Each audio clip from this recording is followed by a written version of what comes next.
नमस्ते अस्तु भगवन् विश्वेश्वराय महादेवाय त्रयम्बकाय त्रिपुरान्तकाय त्रिकाग्निकालाय कालाग्निरुद्राय नीलकण्ठाय मृत्युञ्जयाय सर्वेश्वराय सदाशिवाय श्रीमन्महादेवाय नमः।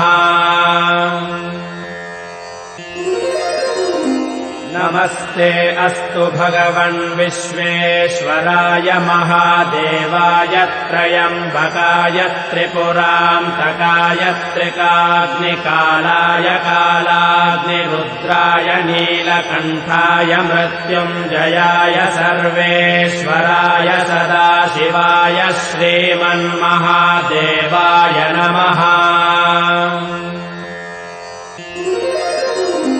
नमस्ते अस्तु भगवन् विश्वेश्वराय महादेवाय त्रयम्बकाय त्रिपुरान्तकाय त्रिकाग्निकालाय कालाग्निरुद्राय नीलकण्ठाय मृत्युञ्जयाय सर्वेश्वराय सदाशिवाय श्रीमन्महादेवाय नमः।